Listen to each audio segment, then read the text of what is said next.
So apparently Joe Rogan has the most popular podcast on Spotify, and he's repeatedly spread COVID misinformation and invited guests on to do the same. Went from Walter Cronkite, basically, to this guy Joe Rogan, who believes in dragons. I checked it. He believes in dragons. He believes in dragons. Did you triple force that? Yes, I did. And he also thinks that dragons, I guess, like dinosaur-y type of animals. Yeah. That's why people like our show, because they know that we are checked by ABC News. But we're checked by everybody. Yeah, I mean, if we're wrong, we have, the legal note here. Welcome back to AllStarBuzz. Thank you for joining us. Now, let's begin. Imagine this. You're Joe Rogan. You're sitting in your studio, mid-podcast, sipping mushroom tea, chatting with a neuroscientist or an MMA fighter. Life is good. Your podcast is the most streamed show on Spotify. Your audience is in the millions, and your influence is massive. Then, out of nowhere, bam, The View takes a shot at you on national television. With that show is that show has this very specific ideological bubble in which they operate in, and they always bring on a token conservative woman and they yell over her and silence her, and they did that with Meghan McCain, and they did that with what is that other blonde woman from Survivor? Do you remember her, Jamie? She was always yelling. I mean, it's a bizarre show. Not a casual comment. They go off, claiming you spread dangerous misinformation and, yes, that you believe in dragons. This wasn't some background chatter either. Joy Behar, Sunny Hostin, and Whoopi Goldberg sat at their shiny table and turned your name into the punchline of their daytime gossip parade. And they weren't joking. Joe Rogan here. Did you see Joe Rogan, who believes in dragons, I guess? According to Joy Behar, he changed his X profile. Did you see this? That. I did see that. It now just simply says dragon believer. He had talked about dragons on the show. It's the thing of it is, you take anything out of context and you can make fun of it and mock it. And so, let's do that. It goes without saying, Joe Rogan, how many times more intelligent do you think Joe Rogan is than Joy Behar? They went after your credibility, mocked your audience, and laughed about things you've said completely out of context. The insult wasn't just weird, it was strategic. And that's where things got serious. Instead of laughing it off, Joe clapped back in a way no one expected. A defamation lawsuit. Not a little one, a $100 million legal hammer. People want us divided, and they aren't just here in this country. They're foreign adversaries who are infiltrating our social media because it is prudent for us to stay that way. So when you see something that really pisses you off, you should triple check that one. The bad information that's going out there. Well, in defense, there are some really good news. It's possible that Donald Trump did roam the earth when dinosaurs were here. There are some really good news kind of influencer types, and I think it's great that they're getting information about global and current events in front of younger people who maybe don't tune into traditional media. But to Sarah's point, there has to be some fact-checking and actually verification of the things that are shared, because I spend a lot of time on Instagram Reels, and I'm served up things that I get outraged about, and then I realize, oh, that's not even true. But that's the kind of lawsuit that doesn't just stinge at shakes networks. By the way, before we continue, don't forget to like this video and subscribe to the channel. It really helps us grow and share more intriguing stories. Now let's continue. And here's where it gets even messier. See, The View didn't just mock Joe Rogan's beliefs. They painted him as a dangerous voice with no credibility. Joy Behar literally said on air that Rogan believes in dragons not once, but multiple times, like it was some smoking gun to prove he's unhinged. Sunny Hostin backed her up, acting like she had hard evidence, and even said she triple-checked it. Do you see what Whoopi Goldberg said? What'd she say? Whoopi Goldberg said that Biden could arrest all the Republicans and put them in jail. You just need to see how unhinged this kind of thinking is. Well, you know what Joe Biden could do? Joe Biden, you have to see it, because it's so on TV. crazy. She said on television. Just let's look at a scenario where the Supreme Court says, yes, he has all those rights. He is immune from everything. Yeah. You know what Joe Biden could do since he is presently president? What? Whoa. He could throw every Republican in jail. Whoopi Goldberg sat there nodding like this was some breaking expose. They weren't joking. They were serious, and they said it with a smug confidence like they were delivering a Supreme Court ruling. But here's the twist. They never invited Rogan on. He wasn't a guest. He didn't call in. He didn't even tweet at them.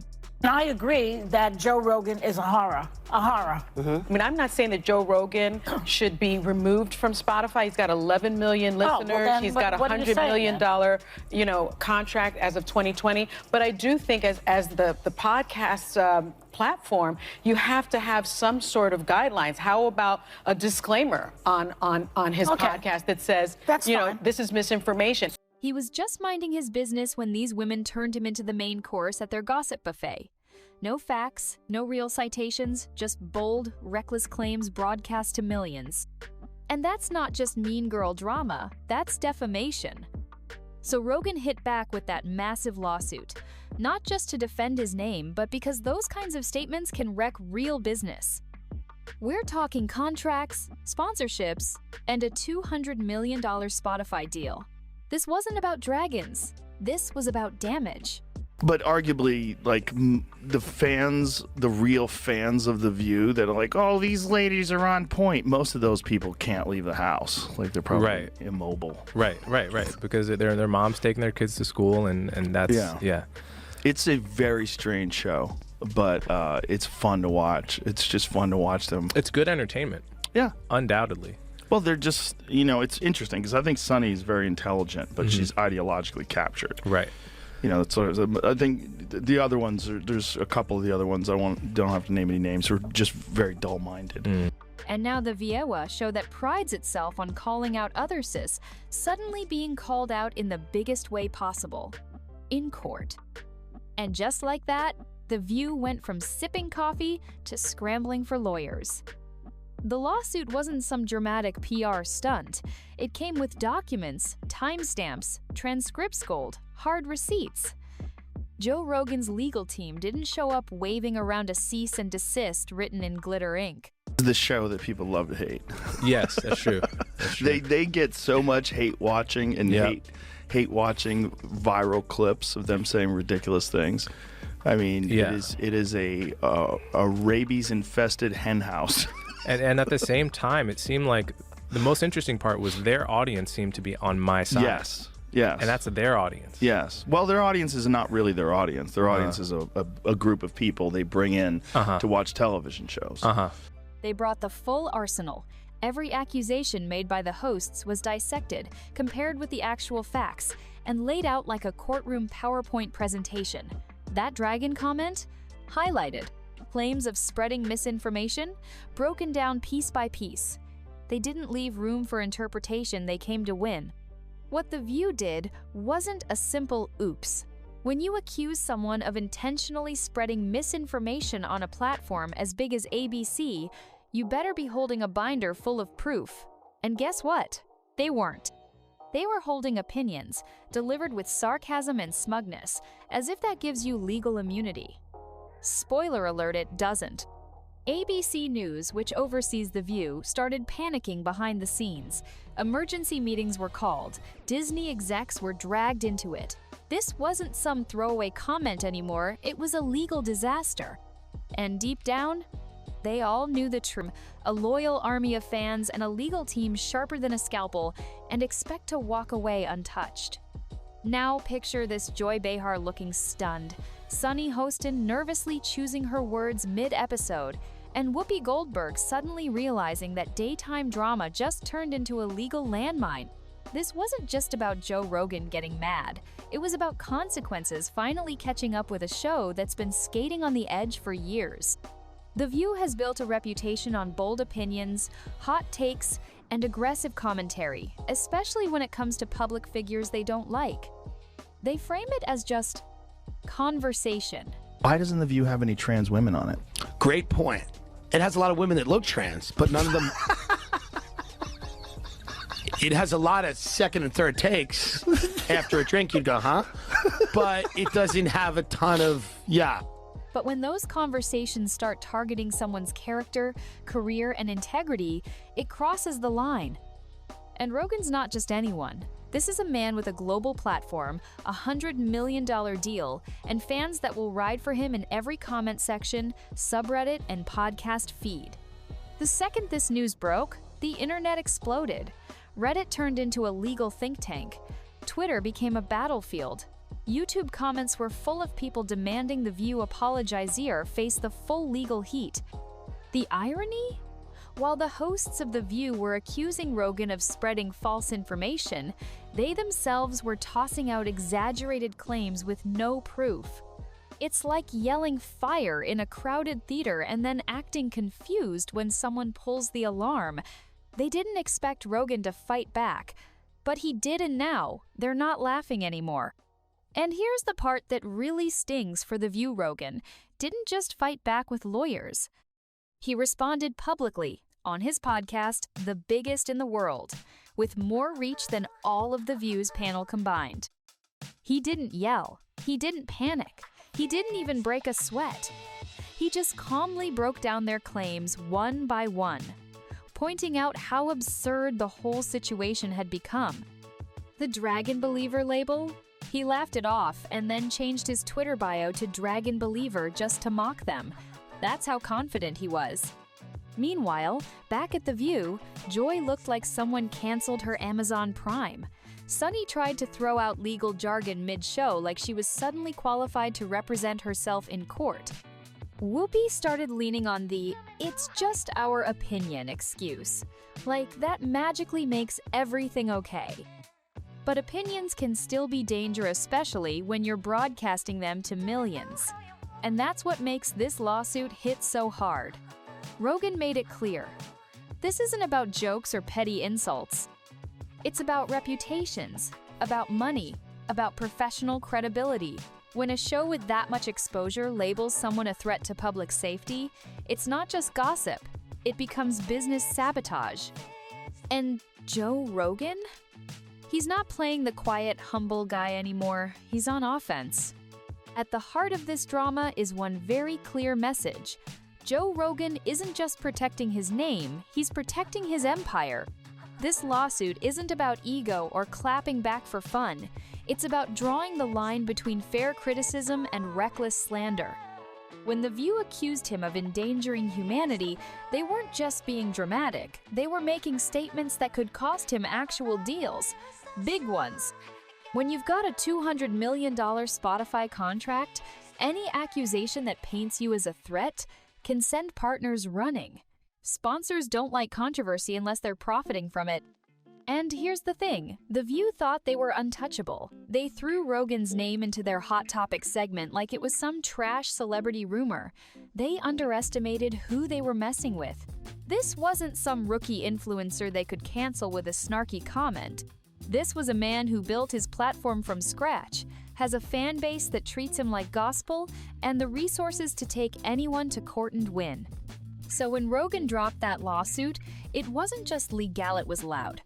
It was a warning shot, not just to The View, but to every media outlet and TV host who thinks saying something outrageous before noon means it doesn't count. Rogan flipped the table. And now, the ones doing the talking are suddenly very quiet. But silence doesn't come easy on The View show built on loud opinions, constant interruptions, and endless hot takes. Over the years, The View has earned a reputation for being messy. Sure, it's branded as a talk show, but half the time it feels like watching a high-stakes debate fueled by caffeine and unresolved trauma. They bring on token conservative voices just to yell over them. Meghan McCain? Talked over. Elizabeth Hasselbeck? Silenced. It's a predictable pattern. Loud, liberal voices dominate the table while everyone else gets steamrolled. It's less discussion, more ambush. And now, they turn that same energy on Joe Rogan. But this time, it backfired. Badly. They called him dangerous, spread misinformation about his beliefs, mocked his podcast, and treated him like a walking conspiracy theory all while sipping their morning coffee and expecting no one to challenge them. But Rogan's not just another trending headline. He's a powerhouse, and he's had enough. He's been the media's punching bag for years, taking hits from all directions. But this was his no more moment. Instead of brushing it off, he lawyered up and went straight for the jugular. $100 million. That's not a response. That's a thunderclap. And for The View, it shattered the illusion that daytime drama can't come with real consequences. And what happened next? Pure chaos online and off. The moment news of the lawsuit hit the internet, Rogan's fans went wild. Reddit lit up like a Christmas tree, with threads titled "Joe Rogan vs. The View. Let the bodies hit the floor." Twitter became a war zone. Memes flew faster than legal paperwork. YouTube comment sections turned into mini courtrooms. People weren't just supporting Rogan, they were celebrating. Because for once, someone from the media elite was being held accountable for reckless mouth-firing. And The View? They scrambled. Behind closed doors, Disney's legal team, yes. The same Disney that owns ABC started holding emergency meetings. No more snarky remarks, no more witty jabs. Just pure panic. Because if this lawsuit goes to trial, it won't just be headlines that could cost them real money, real jobs, real damage. And suddenly, everyone from the producers to the hosts was wondering, did we go too far? On the outside, they stayed quiet. No official apology, no on-air correction. Just a carefully worded corporate statement, "We are aware of the matter and reviewing our legal options." Translation? We're begging this doesn't go to court. Because let's be honest, $100 million is not pocket change, even for a media giant. And this time, their usual defense of, "we're just talking," isn't going to cut it. Meanwhile, Joe Rogan didn't slow down, he doubled down. On his podcast, he took the entire situation and turned it into content gold. While The View hid behind lawyers, Rogan was out there breaking down their claims like he was grading a failed debate team. Calm, collected, and surgical. He didn't need rage. He had the receipts. And with millions of listeners tuned in, he had the audience. He didn't just defend him, he humiliated them. It was like watching someone critique a bad amateur jiu-jitsu match, except this one came with lawsuits and corporate panic. And the best part? His fans loved it. Reddit, YouTube, Twitter people rallied behind him like it was a championship fight. It wasn't just support, it was full-on entertainment. The same fans who laugh at his elk meat stories and ayahuasca trips were now turning into armchair legal experts. They broke down clips from The View, dug up timestamps, and started analyzing every shady comment made about Rogan over the years. The internet was eating it up. But underneath the memes and mockery, there was a bigger point being made. Media personalities, especially those on massive platforms, don't get a free pass anymore. You call someone dangerous on live TV without proof? There's a price for that now. And Joe Rogan just put a very expensive number on it. But this isn't just a feud between a podcaster and a talk show, it's about the entire media landscape shaking under its own weight. For years, shows like The View have played a dangerous game. They push bold statements, twist facts, and rely on the safety net of being a daytime talk show. They joke, they judge, they jab. But the moment someone calls them out, suddenly it's just light entertainment. No harm meant, no real impact. Except there is impact, especially when the person you're targeting has more reach than your entire network. And let's be real, this wasn't the first time The View slipped up. This is the same show that once debated whether the Earth was flat. The same panel that treats political analysis like brunch gossip. The difference now? They picked the wrong target. Joe Rogan didn't take the bait, rewrote the rules. He made it clear. If you trash someone's reputation in front of millions, don't be shocked when lawyers show up with a binder and a vengeance. The lawsuit isn't just personal, it's a warning to talk show hosts, to influencers, to anyone who thinks just saying stuff to a big audience doesn't come with consequences.